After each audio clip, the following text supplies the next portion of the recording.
Hi friends, welcome to Paris kitchen.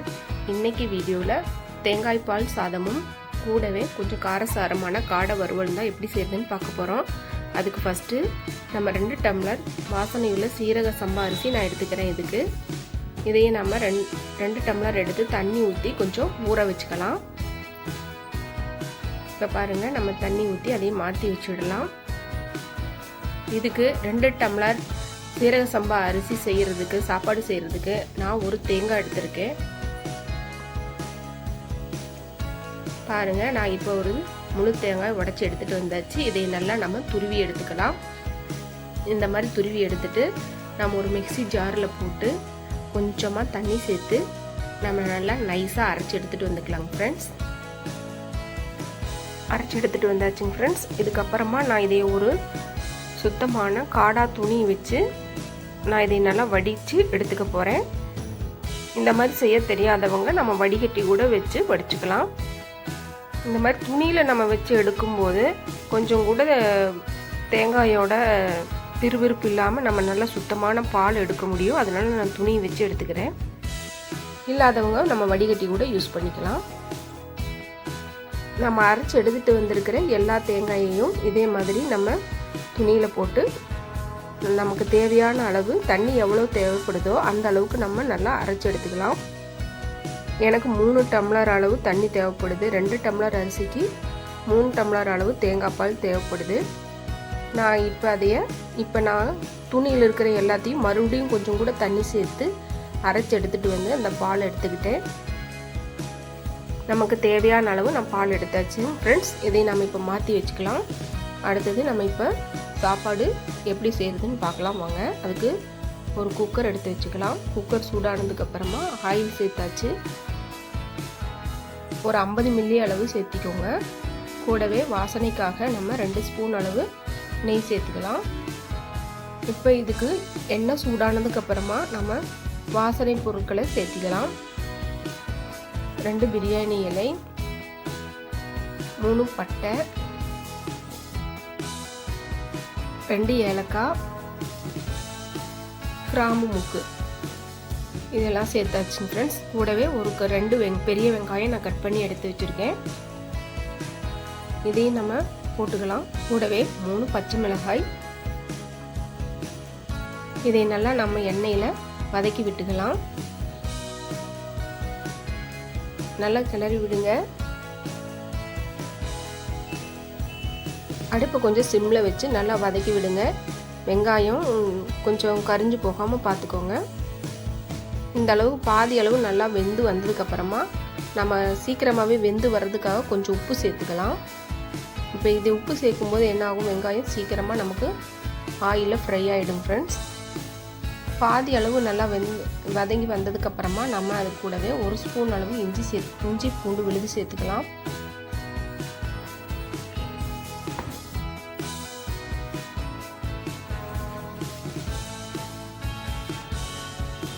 இதையும் சேர்த்தாச்சு. இப்போ இதை நல்லா எண்ணெயில் வதக்கி விடலாம். நல்லா பச்சை வாசம் போகிற அளவுக்கு நல்லா வதக்கி விடுங்க. இஞ்சி பூண்டு சேர்க்கும் போதுங்க ஃப்ரெண்ட்ஸ், பாத்திரத்தில் பிடிக்கிறதுக்கு சான்ஸ் இருக்குது. அதனால் நம்ம என்ன செய்யணும், கொஞ்சம் அடுப்பை சிம்மில் வச்சே இதை செய்யுங்க.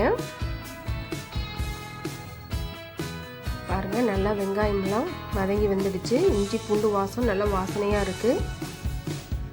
இதுக்கு கூடவே நம்ம பிரியாணி இலையும் ஒரு கைப்பிடி அளவு சேர்த்துக்கலாம். வாசனைக்காக கொத்தமல்லி இலையும் சேர்த்துக்கலாம். இப்போ இது எல்லாத்தையும் நம்ம நல்லா ஆயிலில் ஃப்ரை பண்ணி விடலாம். இதே மாதிரி நல்லா வதக்கி விட்டுக்கோங்க. வீக்லி ஒன்ஸ் ஆகுது நம்ம இந்த மாதிரி தேங்காய் பால் காரம் இல்லாமல் குழந்தைகளுக்கு செஞ்சு கொடுங்க. மறக்காமல் நீங்களும் வீட்டில் ட்ரை பண்ணி பாருங்கள் ஃப்ரெண்ட்ஸ். ரொம்ப டேஸ்டியாக இருக்கும். பாருங்கள், இந்த அளவுக்கு நல்லா வதங்கி வந்துடுச்சு. இப்போ நம்ம எடுத்து வச்சுருக்கிற தேங்காய் பாலை அளந்து ஊற்றிக்கலாம். சீரக சம்பா அரிசி 1 டம்ளருக்கு 1.5 டம்ளர் வீதம் நான் தண்ணி எடுத்துக்கிறேன். அதுக்கு இப்போ நான் 3 டம்ளர் தேங்காய் பால் சேர்த்துக்கிறேன்.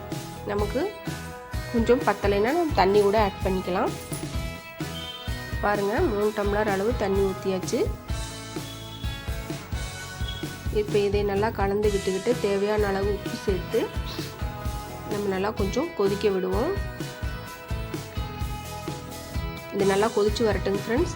அதுக்குள்ளே நம்ம என்ன செய்யணும், நம்ம ஊற வச்சிருக்கிற அரிசியை நல்லா கழுவி நம்ம ஒரு பாத்திரத்தில் தண்ணி நல்லா சுத்தமாக வடித்து எடுத்து வச்சுக்கணும் ஃப்ரெண்ட்ஸ். ஒரு மூடி போட்டு கொதிக்க விடலாம். இப்போ பாருங்கள் நல்லா கொதிச்சு வருது. இப்போ ஒரு முறை நம்ம கலந்து விட்டுக்கிட்டு நம்ம ஊற வச்சிருக்கிற அரிசியை இதில் கொஞ்சம் கொஞ்சமாக சேர்த்துக்கலாம் ஃப்ரெண்ட்ஸ். அரிசியை ஃபுல்லாக நீங்கள் சேர்த்ததுக்கு அப்புறமா கொஞ்சமாக கிளறி விட்டுட்டு மறுபடியும் கூட நம்ம உப்பு செக் பண்ணிக்கிட்டு தேவைப்படுற அளவுக்கு கொஞ்சமாக சேர்த்துக்கோங்க.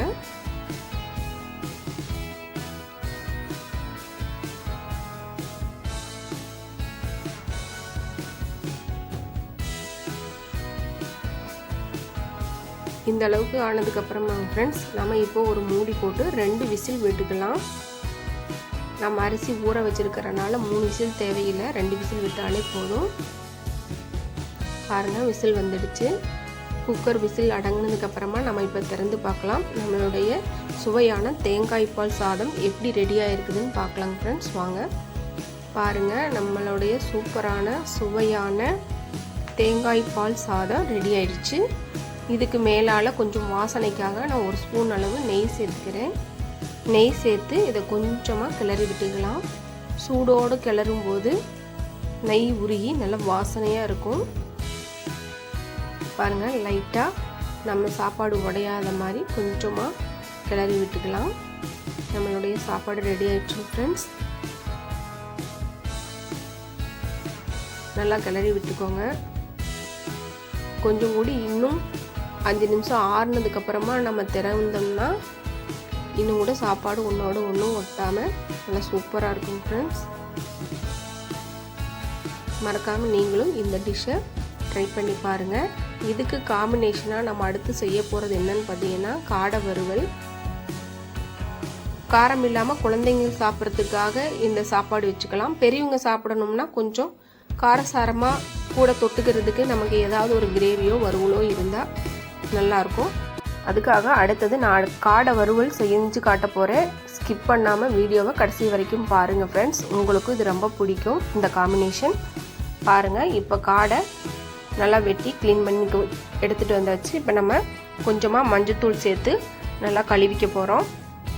2 முறை நல்லா வாஷ் பண்ணிக்கலாங்க ஃப்ரெண்ட்ஸ். எப்போவுமே சிக்கன் எதுவாக இருந்தாலும் நம்ம கொஞ்சமாக மஞ்சள் தண்ணியில் வாஷ் பண்ணும்போது நல்லா சுத்தமாக க்ளீன் ஆகிடும். இதையே நான் 2 முறை வாஷ் பண்ணி எடுத்து வச்சுக்க போகிறேங்க ஃப்ரெண்ட்ஸ்.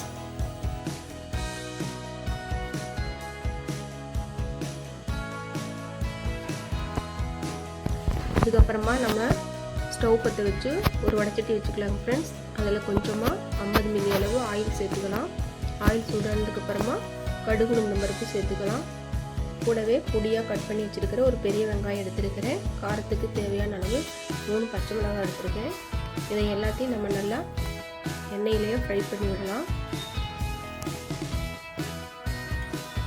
இப்போ கொஞ்சம் வாசனைக்காக கருவேப்பிலையும் ஒரு கொத்து சேர்த்துக்கிறேன். இப்போ இது எல்லாத்தையும் நம்ம எண்ணெயில் நல்லா வதக்கி விடலாம்.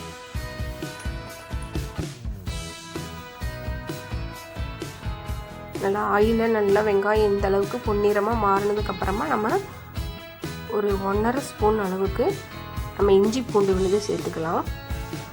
இதையும் நல்லா எண்ணெயில் வதக்கி விடுங்க.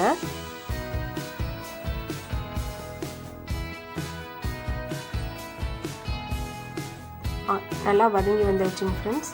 இந்த அளவுக்கு நல்லா வதக்கி விடுங்க. இதுக்கப்புறமா நம்ம சுத்தமாக படுத்தி வச்சுருக்கிற காடை துண்டுகளை இதில் சேர்த்துக்கலாம். கூடவே இதுக்கு தேவையான மசாலாவையும் சேர்த்து வதக்கி விட்டுக்கலாம். வெங்காயத்தில் ஆயிலில் நல்லா கொஞ்சம் வதக்கி விடுங்க. இதுக்கப்புறமா இதுக்கு தேவையான அளவு மஞ்சத்தூள், கூடவே கொஞ்சம் உப்பு நல்லா கிளறி விடுங்க.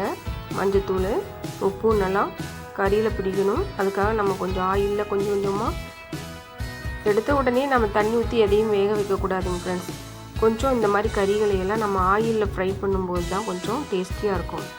இப்போ பாருங்கள், காரத்துக்காக நான் ஒரு 1/2 டீஸ்பூன் அளவு மிளகுத்தூளும் 1 டீஸ்பூன் அளவு மிளகாய் தூளும் சேர்த்துக்கிட்டேன்.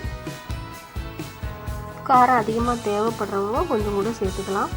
இதுவே மீடியமான காரம் இருக்கும். அடுத்தது பார்த்திங்கன்னா சிக்கன் மசாலா ஒரு 2 ஸ்பூன் அளவு நான் சேர்த்துக்கிட்டேன். இப்போ இதையும் நம்ம நல்லா இந்த ஆயில்லையே ஃப்ரை பண்ணி விடணும். பொடி சேர்த்த உடனேயே எப்பவுமே கறி போட்ட உடனேயும் பொடிகளை போட்ட உடனேயும் உடனேக்குடன் தண்ணி ஊற்றிடாதீங்க. நல்லா கொஞ்சம் ஆயிலில் இப்படி கிளறி விடுங்க.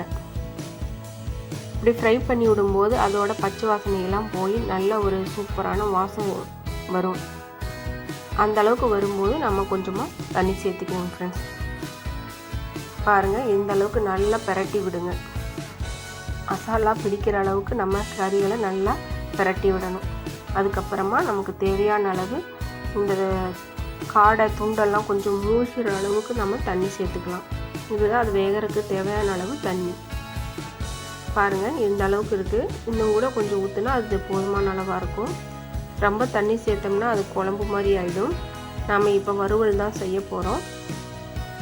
அதனால் கொஞ்சமாக தண்ணி சேர்த்துக்கோங்க. தேவைப்பட்டால் நம்ம அப்புறம் கூட சேர்த்துக்கலாம். நான் இன்னும் கொஞ்சம் கூட தண்ணி சேர்த்து மூடி வைக்க போகிறேன். மூடியாச்சுங்க ஃப்ரெண்ட்ஸ். இது ஒரு 7-8 நிமிஷம் நல்லா வேகட்டும். நம்ம இடைக்கு ஒரு தடவை எடுத்து கிளறி விடணும். பாருங்கள், இப்போ தண்ணி கொஞ்சம் வத்திடுச்சு. இப்போ இதை நல்லா நம்ம பிரட்டி விட்டுக்கலாம். இந்த டைமில் உப்பு இருக்கான்னு கூட நம்ம ஒரு தடவை செக் பண்ணிக்கிட்டு தேவைப்படுமானால் நம்ம உப்பும் கொஞ்சம் சேர்த்துக்கலாம். நல்லா கலந்து விட்டாச்சு. பாருங்கள், உப்பு இப்போ தேவைப்படுது, அதனால் நம்ம கொஞ்சமாக சேர்த்துக்கலாம். இப்போ மறுபடியும் இந்த தண்ணியெல்லாம் வத்துற அளவுக்கு நம்ம இதை நல்லா வேக விடணும். உப்பு போட்டிருக்கிறதுனால நம்ம மறுபடியும் ஒரு தடவை கூட நல்லா கலந்து விட்டுக்கிறோம் ஃப்ரெண்ட்ஸ். இல்லைன்னா ஒரு பக்கம் அதிகம் உப்பு பிடிச்சிடும். இப்போ மறுபடியும் மூடி வச்சு நம்ம தண்ணியெல்லாம் வத்துற அளவுக்கு வேக விடணும். கூடவே பார்த்திங்கன்னா கொஞ்சமாக நமக்கு ஒரு கிரேவி மாதிரி வரணும்னா நம்ம கொஞ்சமாக தேங்காய் எடுத்திருக்கேன். கூடவே சின்ன வெங்காயம் 2 ஸ்பூன் அளவு மல்லித்தூள், இது எல்லாத்தையும் நம்ம நல்லா ஃபைன் பேஸ்ட்டாக அரைச்சிட்டு வரலாங்க ஃப்ரெண்ட்ஸ். அப்போ தான் இது கொஞ்சம் திக்கான ஒரு கிரேவி மாதிரி கிடைக்கும். வறுவலுக்கு நல்லா டேஸ்ட்டு கிடைக்கும் ஃப்ரெண்ட்ஸ். தண்ணியே சேர்க்கக்கூடாதுங்க ஃப்ரெண்ட்ஸ். பாருங்கள், இப்போ நல்லா 3/4 வாசி அளவு நம்மளுடைய காடை நல்லா வெந்து வந்துடுச்சு. இப்போ நான் அரைச்சிட்டு வந்திருக்கிற இந்த தேங்காய் விழுதுகளை நான் இதில் சேர்த்துக்க போகிறேன். இந்த அளவு சேர்த்தாலே போதுமானதாக இருக்குங்க ஃப்ரெண்ட்ஸ். இப்போ இதை நம்ம நல்லா கலந்து விட்டுக்கலாம். பாருங்கள், இப்போ நம்ம தண்ணியாட்ட இருந்த கிரேவி வந்து இப்போ கொஞ்சம் நமக்கு திக்காக கிடைக்கிது. அதுக்காக தான் இந்த பேஸ்ட்டு நம்ம சேர்க்குறோம். இதை நல்லா கிளறி விட்டுட்டு சிம்மில் வச்சு, நம்ம தேங்காய் சேர்த்துட்டதுனால சிம்மில் வச்சுடுங்க. ஒரு 5 நிமிஷம் இருந்தால் போதும். பாருங்கள், எல்லாம் தண்ணியெல்லாம் சுத்தமாக வற்றி வந்துடுச்சு. நம்ம தேங்காய் பால் சாதத்துக்காக நம்ம ஒரு வறுவல் மாதிரி தான் இதை செஞ்சுருக்கோம், குழம்பு மாதிரி செய்யலை. அதனால் நம்ம தண்ணியெல்லாம் வற்ற விட்டாச்சு. கூடவே வாசனைக்காக கொத்தமல்லி இலைகளையும் தூவி நம்ம நல்லா கிளறி விட்டுக்கலாங்க ஃப்ரெண்ட்ஸ். நமக்கு இப்போ சூப்பரான நம்மளுடைய கமகமன்னு வாசனையோட நம்ம காடை வறுவல் சூப்பராக ரெடி ஆயிடுச்சு ஃப்ரெண்ட்ஸ். நீங்களும் மறக்காமல் ட்ரை பண்ணி பாருங்கள். நம்ம வீடியோ பிடிச்சிருந்தா லைக் பண்ணுங்கள், ஷேர் பண்ணுங்கள், கமெண்ட் பண்ணுங்கள், மறக்காமல் சப்ஸ்கிரைப் பண்ணுங்கள் ஃப்ரெண்ட்ஸ். வாங்க, இது எப்படி இருக்குதுன்னு நம்ம சாப்பிட்டு பார்த்துடலாம். தேங்காய் பால் சாதம் ரெடியானதையும் நம்ம எடுத்து வச்சுக்கலாம். கூடவே நம்ம வறுவலையும் வச்சு சாப்பிடும்போது வேறு லெவல் டேஸ்டிங் ஃப்ரெண்ட்ஸ். மறக்காமல் நீங்களும் ட்ரை பண்ணி பாருங்கள்.